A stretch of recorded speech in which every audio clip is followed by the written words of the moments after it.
மக்களே, நம்ம மகாபாரத கதையை தொடர்வோமா? போன வாரம் கதையை மிஸ் பண்ணியிருந்தா நம்ம சேனல்ல அப்லோட் பண்ணியிருக்கோம். மறக்காம பார்த்துட்டு வாங்க. துரியோதனன் குருக்ஷேத்திர போரை முழுவதும் கவனித்துக் கொண்டிருந்தான். இப்போதைக்கு தொடர்ந்து 4 நாட்களாக பாண்டவர்களுக்கே மேலாதிக்கம். எனக்கு உறுதுணையாக வலிமையாக இருக்கிறவர்கள் இருவரே. ஒருவர் பீஷ்மர், இன்னொருவர் கர்ணன். பீஷ்மர் மட்டும் இருந்தாலுமே பாண்டவர்களுக்கு வெற்றியை தானே கொடுக்கிறோம். கர்ணனும் போரில் கலந்திருந்தால் நிச்சயம் எனக்கே மேலாதிக்கம் அமையும் என்று உள்ளுக்குள் வருந்தினான்.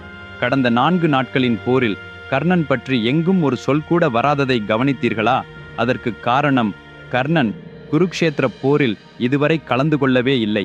ஏனென்றால் குருக்ஷேத்திர போர் தொடங்குவதற்கு முந்தைய நாள் இரவில் யுத்த வியூகங்களை திட்டமிடுவதற்காக கௌரவச் சேனையின் முதிமுனையோர் அனைவரும் ஒன்று கூடிய ஒரு சபை நடந்தது. ஒருவரின் வலிமைக்கும் திறனுக்கும் ஏற்றாற்போல் யாரை எப்படி நிறுத்துவது என்று அவரவர் திட்டங்கள் தீட்டிக் கொண்டிருந்தார்கள். அங்கே யுத்தத்தில் எதனை எப்படி நடத்துவது என வியூகம் எழுதி கொண்டிருந்த போது முடிவாக பீஷ்மர் துரியோதனனை நோக்கி சொன்னார். துரியோதனா, உனது நன்மைக்காகவும் நம் இனமென்ற மக்கள் நல்லபடியாக வாழ்வதற்காகவும் இதை சொல்லுகின்றேன். இந்த போர் ஒரு முறை வெடித்துவிட்டால் நாம் எவ்வளவு வலிமையானவர்கள் இருந்தாலும் நம்மால் மட்டும் இந்த போரில் வெல்ல முடியாது. ஏனென்றால் பாண்டவர்களுக்கு பேரொளியாக தர்மம் இருக்கிறது. நம் தரப்பில் அதர்மம் உள்ளது. அதர்மம் தற்சமயம் வெல்லும் போலினும் இறுதியில் வெல்லப்பவன் தர்மமே. எனவே எனது வார்த்தையை கேள். பாண்டவர்களுக்கு நீங்கள் வழங்க வேண்டிய அரசை அவர்களுக்கு திருப்பித் தனது விடு. நம் தாயர்ந்தோடும் சகோதரத்தை நாமே அழிந்து போவதை காண வேண்டிய அவஸ்தை நமக்கு தேவையா? இதை சொல்லிக் கொண்டிருந்த போது துரியோதனன் கர்ணனை கூர்ந்து பார்த்து, கர்ணா, நீ என்ன நினைக்கிற? சொல்லு என்று கேட்டான். அப்பயாது கர்ணன் ஒரு பக்கம் பீஷ்மரின் வார்த்தைகளையும் கேட்டான், மறுபக்கம் துரியோதனனின் நட்பையும் மனதில் வைத்தான்.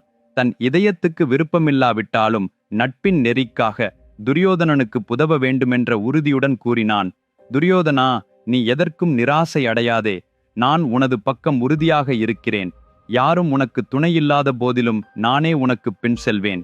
பாண்டவர்களின் முற்றுப்போக்கை பார்த்து குருக்ஷேத்திர போரில் உனக்கு வெற்றியை வழங்குவதற்காக உயிர் மாய்த்து போராடுவேன். நான் இருக்கிறேன், அதனால் தைரியம் கொள் என்றான். கர்ணன் இப்படி சொல்லிக் கொண்டிருந்த போது பீஷ்மருக்கு கோபம் வந்தது. எல்லோருக்கும் முன்னே அவர் கர்ணனை இவ்வாறு அவமதித்தார். தகுதியற்ற உன்னை என் பேரன் சிம்மாசனத்துக்கே ஏற்றிவிட்டான். நீ அதிகமாக பெருமை பேசுகிறாயா? சாபங்களால் நிரம்பி உள்ள நீ எப்படி கௌரவச் சேனைக்கு வலிமை சேர்க்கப் போகிறாய்? ஓரளவிற்கு கூட புத்தி இல்லாத நீ துரியோதனனுக்கு எவ்வாறு பேறு கொடுப்பாய்? உன் தகுதி உனக்கே தெரியாது. எங்கு இருக்க வேண்டுமோ அங்கேயே இரு. தேவைப்படாமல் ஒரே ஒரு சொல்லை கூட அதிகம் பேசினால் உடனே உன் முடிவை நானே கட்டாயப்படுத்தி விடுவேன். எப்போதுமே உன் நட்புதான் என்னுடைய பேரனின் வாழ்க்கையை ஆழ்கண்டளிக்கப் போகிறது. பீஷ்மரின் இந்த வார்த்தைகளை கர்ணன் சகிக்க முடியாமல் போனான். உடனே கர்ணன், பீஷ்ம பிதாமகா, நீங்கள் சொல்லக்கூடாத வார்த்தைகளை சொல்லிவிட்டீர்கள். இந்த குருக்ஷேத்திர போர் இப்பொழுது வெடித்திருக்க ஒரே குடும்பத்து உறவினர்களே ஒருவரை ஒருவர் வெட்டி அழிக்கிற நிலைக்கு வந்ததற்கு யார் காரணம் என்று தெரியுமா? அது வேறு யாரும் இல்லை, நீங்களே. உங்கள் பீஷ்ம பிரதிஞ்சை மூலமாகவே இத்தகைய பெரும் விதர்த்தமான சூழ்நிலை உருவானது. தவறு உங்கள் பக்கம் இருக்கவே இருக்கிறது. இதை மறந்துவிட்டு என் மீதே நல்லறிவு பேசுகிறீர்களா என்று எதிர்த்து பேசினான். அதை கேட்ட பீஷ்மர் கோபத்தில் வெடித்து, என் கண்முன்னே இன்னொரு நொடி பொழுதும் நீ தெரிந்தால் உன்னை நானே நாசப்படுத்தி விடுவேன் என்று உரைத்தார். அதற்கு கர்ணன், நீ என்னை எவ்வாறு அச்சுறுத்தினாலும் நானே இன்னும் உறுதி சொல்கிறேன். நீ உயிரோடு இருக்கும் வரை உனக்கு தொலைவிலேயே இருப்பேன். உன் உயிர் பொய்த்து போவதற்கு பின்னர்தான் நான் குருக்ஷேத்திர போர்க்களத்தில் கால் கொடுக்கிறேன். அதுவரை இந்த போரில் கலந்து கொள்ளவே மாட்டேன் என்று உறுதியுடன் கூறிவிட்டு அங்கிருந்து சென்று விட்டான். அப்படி தன் சொற்படியே கர்ணன் நின்றதால் பீஷ்மர் உயிருடன் இருக்கும் நாள் வரை கர்ணன் போரில் கலந்து கொள்ளவில்லை. அதனால்தான் கடந்த 4 நாட்களாகவும் கர்ணன் பற்றி எங்கும் பேசப்படவில்லை. 4ஆம் நாள் இரவில் இராப்பொழுது ஆக படையில் இருந்தவர்கள் அனைவரும் இரவு பசியில் உணவுக்காக வருவதை உடுப்பு ராஜா கவனித்தான். அவர் செய்த உணவு எப்போதும் போல் இன்றும் சரியாகவும் இல்லை, கூடாமலும் இல்லை. எத்தனை பேர் உயிருடன் இருக்க, எத்தனை பேர் இறந்து போகப் போகிறார்கள் என்பதை உடுப்பு ராஜா முன்னமே அறிந்து எவ்வாறு உரிய அளவு உணவை கூட இருக்கிறார் என்ற கேள்வி அனைவருக்குள்ளும் எழுந்தது. 6ஆம் நாள் யுத்தம் தொடங்கியது. இன்றைய போர் மிகவும் கடுமையாக பரவிவிட்டது. அனைவரும் போட்டி போராடினர். இன்றைய பீமனின் இலக்கு துரியோதனன். நேராக சென்ற பீமன் தன் கதையால் துரியோதனனின் இரதச்சக்கங்களை உடைத்தான். உடனே துரியோதனனின் ரதம் உடைந்து சிதறி துரியோதனன் தரையில் விழுந்து விட்டான். இப்போதே துரியோதனனை நாசப்படுத்தி தீர்த்து விடலாம் என பீமன் நினைக்கையில் துரியோதனனின் 25 சகோதரர்கள் பீமனை எதிர்கொண்டனர். அவர்களோடு சண்டையிடும் நேரத்தில் ஜெயத்ரதன் வந்து துரியோதனனை தன் ரதத்தில் ஏற்றி விரைந்து ஓடச் சென்று அவனை காப்பாற்றி விட்டான். அதைக் கண்ட பீமன் கைவந்த சந்தர்ப்பத்தை இழந்து விட்டார்களே என்று ஆத்திரமடைந்து அதே நாளில் துரியோதனனின் 25 சகோதரர்களையும் ஒரே நாளில் கொன்றுவிட்டான்.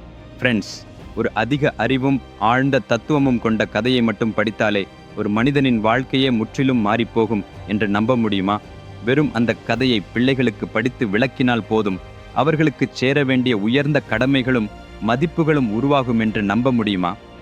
உங்க வாழ்க்கையில ஏதாவது பிரச்சனை இருந்தாலும் அல்லது பிறப்போக்கும் எதை பற்றியும் ஒரு சிறிய கதையை கேட்டாலே உங்களுக்கு தீர்வு கிடைத்துவிடும் என்று நம்ப முடியுமா? ஆமாம், அது சாத்தியமே. அது மனித வரலாற்றின் சாதனையான மிக பெரும் இதிகாசம் மகாபாரதத்தில்தான் இருக்கிறது. It's the Mahabharata. இந்த கதை எந்த சூப்பர் ஹிட் திரைப்படத்தையும் தாண்டி 100 மடங்கு வலிமையானது. இவ்வளவு தைரியமாகச் சொல்ல காரணம், விக்ரமாதித்யன் அவர்களின் சொற்களில் எழுதப்பட்ட மகாபாரதத்தின் முழு கதையும் 2 தொகுப்புகளாக புத்தகமாகவும் ஈபுக் வடிவிலும் அமேசான் உட்பட 43 ஆன்லைன் விற்பனை தளங்களில் கிடைக்கிறது. உலகளவில் 54 மொழிகளில் மொழிபெயர்க்கப்பட்டிருக்கிறது. லிங்க்ஸை இந்த வீடியோவின் கீழேயுள்ள டிஸ்கிரிப்ஷனில் அதற்கென்று சேர்த்திருக்கிறேன். உடனே ஆர்டர் செய்க. ஏனென்றால் இது சாதாரண புத்தகம் அல்ல, உன் வாழ்க்கைக்கு தேவைப்படும் முழு நூலகம்.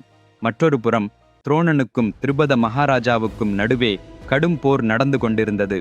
துரோணன் திருபத மகாராஜாவை நோக்கி 3 அம்புகளை எய்தார்.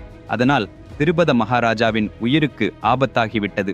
இப்பொழுது எனக்கு மரணம் தவிர்க்க முடியாததுதான் என்று நினைத்து அதன் பின்னர் அவரை சாகடித்து விடுவதற்காக துரோணன் பின்தொடர்ந்தான். பாண்டவர்களுக்கு பெரும் பலம் திருபத மகாராஜாவே. ஏனென்றால் பாண்டவர் சேனியின் பெரும்பகுதியும் அவருடைய கட்டுப்பாட்டில்தான் இருக்கிறது. திருபதன் மரித்தால் அவரது சேனையின் வீரத்திறன் பெருமளவு குறைந்துவிடும். இப்போது என்ன செய்வது என்று தர்மராஜா பீமனை நோக்கி பார்த்தார். ஏதுமில்ல, கவலைப்படாதே என்றபோல் பீமன் ஒரு சைகை காட்டி தன் தலையை திருப்பி மறுபுறம் வீற்றிருந்த ஒருவரை நோக்கினார். அந்த மனிதன் கண்களை மூடியபடி ஏதோ ஜபித்துக் கொண்டிருந்தான். இன்னும் சில நொடிகளில் நான் திருபத மகாராஜாவை இப்போ கொலை செய்து விடுவேன் என வெற்றி பெருமை கொண்ட துரோணன் மோட்சமாக சங்கு ஊதிக்கொண்டே சிறிது தூரம் சென்றான். அப்போது அவருக்கு கண்ணில் பட்ட அதிசயம் என்னவென்றால், துரோணனின் சராமரி படைவீரர்கள் தாமே தங்கள் சக ஒத்தர்களை கொடூரமாக வெட்டி நொறுக்கிக் கொண்டிருக்கிறார்கள். அதை பார்த்ததும் துரோணன் அதிர்ச்சி அடைந்தான். இது என்ன வினோதம்! நாம் படைவீரர்கள் தங்களையே ஏன் இந்த அளவுக்கு வெட்டி சிதைக்கிறார்களே? இது ஒரு வகை மாயை. நாமே இந்த மாயையில் சிக்கிப்போக கூடாது என்று எண்ணி, சேனையினரே எல்லோரும் பின் செல்லுங்கள் என்று சத்தமாக ஆணையிட்டு திருபதனை விட்டுவிட்டு தன் படையுடன் பின்னே ஓடியான்.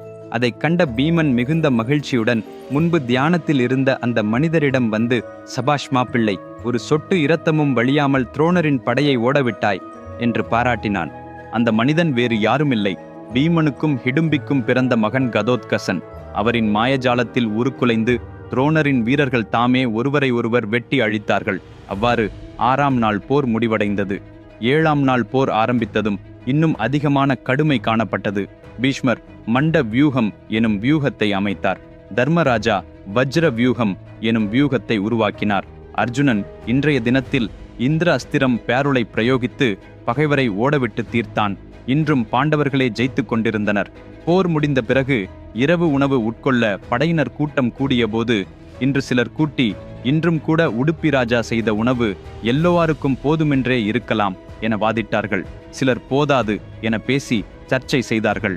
ஆனால் அந்த இரவும் உணவு எக்குறையும் இல்லாமல் சரியாக அனைவருக்கும் போதியது. இது எப்படி சாத்தியம் என்ற ஆவலுடன் சில படை வீரர்கள் உடுப்பி ராஜாவிடம் வந்து, எப்படி இறந்து போகிறவர்களின் எண்ணிக்கையை கணித்து உயிருடன் உள்ளவர்களுக்கு வேண்டிய அளவு உணவை மட்டுமே நீ சமையல் செய்கிறாய் என்று கேட்டனர். அதற்கு பதிலாக உடுப்பி ராஜா கூறினான், என்கிட்ட என்ன இருக்கிறது? இது எல்லாம் எங்கள் ஸ்ரீகிருஷ்ணரின் லீலைதான். நாள்தோறும் எல்லோரும் சாப்பிட்டு முடித்ததுக்கு பிறகு கிருஷ்ணர் வருகிறார். அவருக்கு பிடித்ததை எனக்கு தெரிந்தபடி ஒரு பாத்திரத்தில் வைத்து தருகிறேன். எடுத்துக்காட்டுக்கு வேறு வெங்காய குருணை, புளி இலைகள் போன்ற சில சிறுதானியங்கள். இவை அவரது விருப்ப பலன். போருக்கு முன்னாள் இரவில், கிருஷ்ணா, நாளை எத்தனை பேருக்கு சமைப்பதென்று எனக்கு தெரியவில்லை என்று நான் கேட்டால், அவர் நான் வைத்த உருக்கானவற்றை உவகையுடன் சிலவற்றை மட்டும் சாப்பிட்டு மீதமிருந்தவற்றை பாத்திரத்திலேயே போட்டு வைத்து என்னை நோக்கி ஒரு எளிய சிரிப்பைச் சிந்தி அங்கிருந்து சென்று விடுவார். அப்போது அவர் எத்தனை தானியங்களையோ வேர்க்கடலையோ விட்டு சென்றார்களோ, உதாரணத்துக்கு 100 எனின் அதனை நானே 100,000 என கணித்து அதற்கேற்ப சமையல் செய்யத் தொடங்குவேன். முதல் நாள் அவ்வாறு செய்ததிலேயே உணவு சரியாக விளங்கியது. அவ்வளவுதான். பின்னர் நான் மீண்டும் அதே முறையையே தொடர்ந்தேன். இதுவும் ஸ்ரீகிருஷ்ண பரமாத்மாவின் ஆகாய லீலைதான் என்று சொல்லிவிட்டு உடுப்பி ராஜா அங்கிருந்து சென்றான். ஃப்ரெண்ட்ஸ், அடுத்த பகுதி எபிசோட் இன்னும் ஒரு அதிசயபூர்வமான உள்ளடக்கத்தை கொண்டிருக்கும். தவறவிடாமல் பாருங்கள். மீண்டும் அடுத்த சனிக்கிழமை அதே நேரத்தில் சந்திப்போம். நான் எழுதிய மகாபாரத புஸ்தகத்தை இப்போதே ஆர்டர் செய்யுங்கள். லிங்குகளை இந்த வீடியோவின் கீழே உள்ள டிஸ்கிரிப்ஷனில் அமைத்திருக்கிறேன். இதுவரை என் சேனலை சப்ஸ்கிரைப் செய்யவில்லை என்றால் உடனே சப்ஸ்கிரைப் செய்து கொள்ளுங்கள். டில் தென், டேக் கேர். பை.